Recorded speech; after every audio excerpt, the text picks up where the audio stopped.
Viewers, मैं उम्मीद करती हूँ आप सब बिल्कुल खैरियत से होगी। जैसा कि आप जानते हैं रमज़ान का महीना आ चुका है। आज जो मैं आपको रेसिपी सिखाने जा रही हूँ वो दही फुल्कियों की रेसिपी है।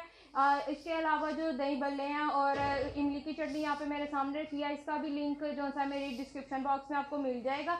अब मैं यहाँ पर दही फुल्कियों के लिए ये मेरे पास फुल्कियाँ रखी हैं, इनको शामिल करते हैं। उसके बाद मेरे पास ये आलू है, ये एक आलू था जिसको मैंने बॉयल कर लिया था। यहाँ पे मेरे पास काले चने और सफ़ेद चने हैं, इनको शामिल करते हैं।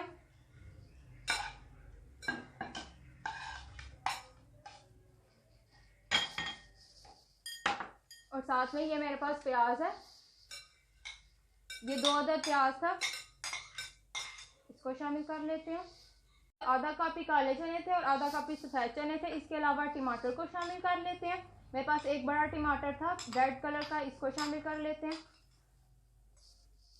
इसके बाद यहाँ पर मेरे पास दही बल्ले रखे हुए हैं। ये दही बल्ले के डिस्क्रिप्शन लिंक में मेरा मिल जाएगा आपको चैनल पर, ये मैंने तैयार किए हुए हैं। इसको शामिल कर लेते हैं ऊपर से।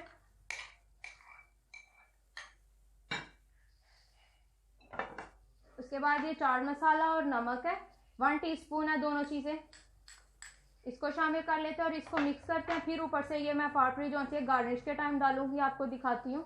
आप देख सकते हैं हमारे पास कितनी मज़े की दही फुल्कियाँ रेडी हो चुकी हैं। इसके ऊपर मैंने 1 प्याली तकरीबन दही का अपनी मर्ज़ी से शामिल किया था। उसके बाद 1 टीस्पून ही मैंने पिसी हुई मिर्च और चाट मसाले का, साथ में दरदर मिर्च ऊपर थोड़ी सी स्प्रिंकल की है, साथ में इमली की चटनी ये मैं डाल देती हूँ। इन सब चीज़ों को आप अपनी मर्ज़ी से एडजस्ट कर सकते हैं जितना आपको स्पाइसेस पसंद है। उसके बाद ये हरी मिर्च ऐसे ऊपर रख देंगे, साथ में ये लेमन का स्लाइस, साथ में थोड़े से टमाटर भी। और ये मेरे पास पापड़ी चाट, ये मेरे पास पापड़ी है जो मैंने घर में खुद ही तैयार की है।